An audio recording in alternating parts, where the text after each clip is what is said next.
जय भारत प्रिय दर्शकों, आप सभी जानते हैं कि सूर्य, मंगल, बुध, शुक्र फास्ट मूविंग प्लैनेट्स है और इनके कहीं ना कहीं परिणाम जो है हमें मिलते ही है। तो आज हम चर्चा करने वाले हैं कि सूर्य, मंगल, बुध, शुक्र क्या परिणाम लेके आए हैं मेष राशि वाले जातकों के लिए जुलाई 2025 में। आप सभी जानते हैं कि 16 जुलाई को सूर्य कर्क राशि में चला जाएगा। मंगल जो है वह सिंह राशि में केतु के साथ उपस्थित है। साथ ही साथ आप बुध के देखें तो बुध कर्क राशि में है और शुक्र जो है स्वयं की राशि वृषभ में उपस्थित है। गुरु जो है वह मिथुन राशि में है। राहु केतु जो है इनका सिंह और कुंभ राशि में स्थिति बनी हुई है। शनि जो है वह मीन में चला गया है। तो इस प्रकार से मंगल और शनि का षडाष्टक योग भी बन रहा है। तो क्या परिणाम यह लेके आया है, चर्चा करते हैं। अगर इस वीडियो की जानकारी आपको अच्छी लगे तो लाइक, शेयर और कमेंट अवश्य करें। और अगर आप मुझसे संपर्क करना चाहते हैं तो दिए हुए नंबर्स पे आप संपर्क कर सकते हैं। और पहली बार आप वीडियो देख रहे हैं, हमारे चैनल पे आए हैं तो चैनल को सब्सक्राइब अवश्य करें। मैं हूं आपका ज्योतिष मार्गदर्शक ज्योतिषाचार्य आकाश। आप देख रहे हैं नक्षत्र ज्योतिष।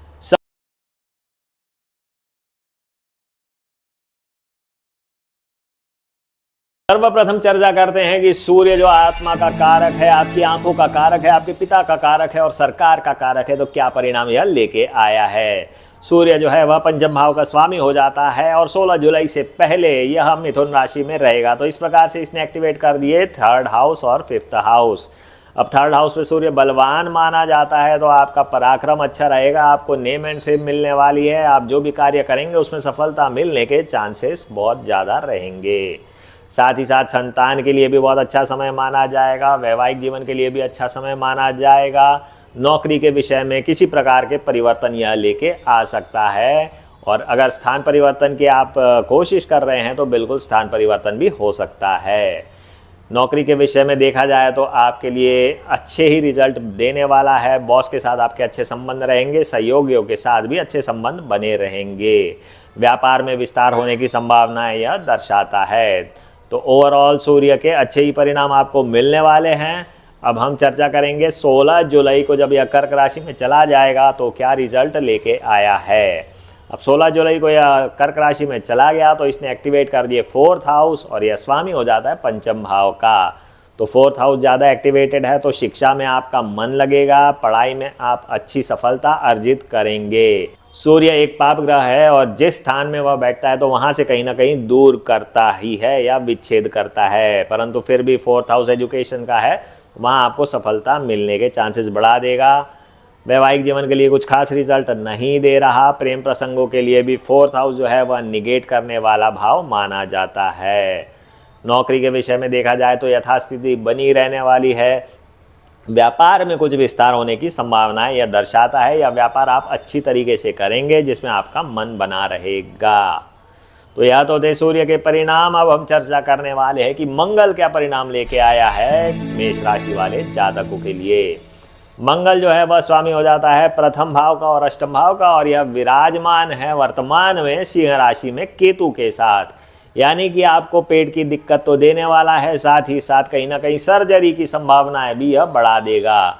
और जिन जातकों की मंगल की महादशांतर दशा चल रही हो और मंगल कहीं ना कहीं 4, 8 और 12 के साथ कनेक्टेड होगा तो आपको निश्चित रूप से कहीं ना कहीं कुछ कष्ट हो सकते हैं।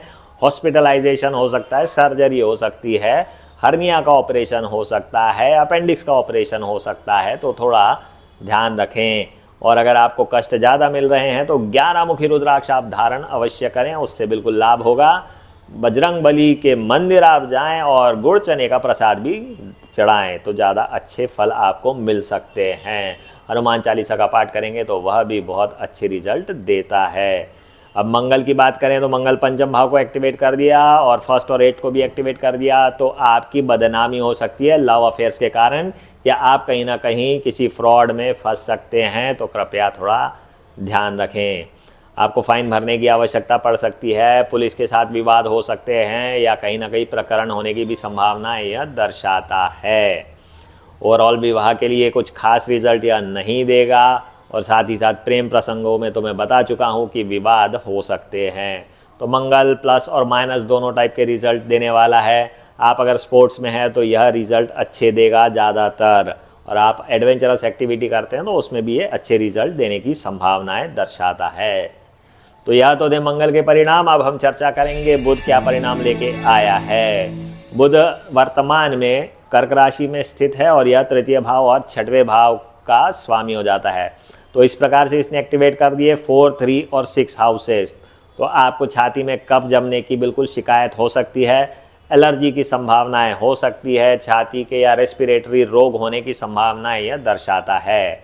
प्रॉपर्टी में आप इन्वेस्ट कर सकते हैं तो वहाँ लाभ आपको मिलेगा। शेयर मार्केट में आपके डिसीजन जो रहेंगे वह कहीं ना कहीं सामान्य स्थिति दर्शा रहे हैं या फिर प्रॉफिटेबिलिटी भी हो सकती है।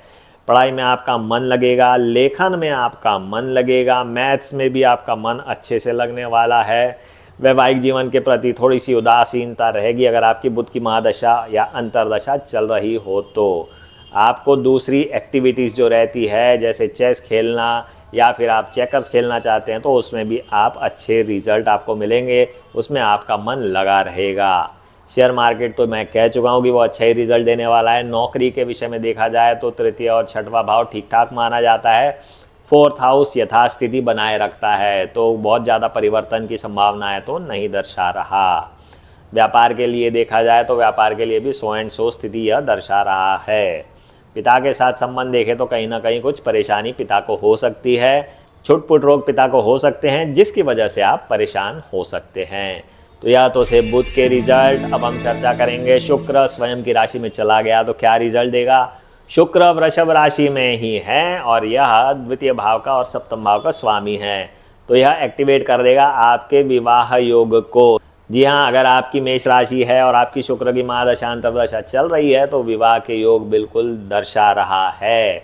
और अगर आप प्रयासरत है विवाह के लिए तो बिल्कुल आपका विवाह होने की यह संभावनाएं दर्शा रहा है।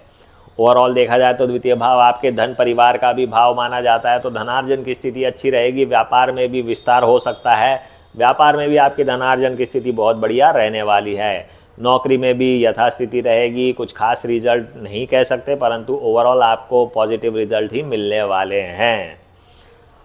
प्रेम प्रसंगों की बात करें तो प्रेम प्रसंगों के लिए शुक्र की दशा अंतरदशा तो फायदेमंद ही साबित होती है। द्वितीय हाउस भी ठीक ठाक ही माना जाएगा। संतान के साथ अच्छे संबंध बने रहेंगे, पिता के साथ भी ठीक ठाक संबंध बने रहेंगे। कहीं ना कहीं पिता किसी प्रकार के हार्मोनल रोग या फिर शुगर डायबिटीज़ वगैरह के रोग की वजह से परेशान हो सकते हैं। प्रोस्टेट भी उन्हें हो सकता है, इस बात का ध्यान रखें।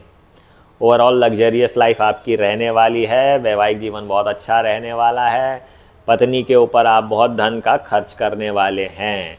तो या तो थे परिणाम शुक्र के, मंगल के, बुध के और सूर्य के। और अगर आपको आपकी स्वयं की कुंडली के बारे में जानना है तो दिए हुए नंबर्स पे आप संपर्क कर सकते हैं। किसी प्रकार की समस्या है तो उसका समाधान ज्योतिष के माध्यम से जितना हमसे बनेगा हम आपको अवश्य बताएंगे। अगर आपको रत्न चाहिए, रुद्राक्ष चाहिए, यंत्र चाहिए तो भी आप हमसे संपर्क कर सकते हैं। हमारा ऑफिस भोपाल में है। आज के लिए इतना ही प्रिय दर्शकों, जय भारत।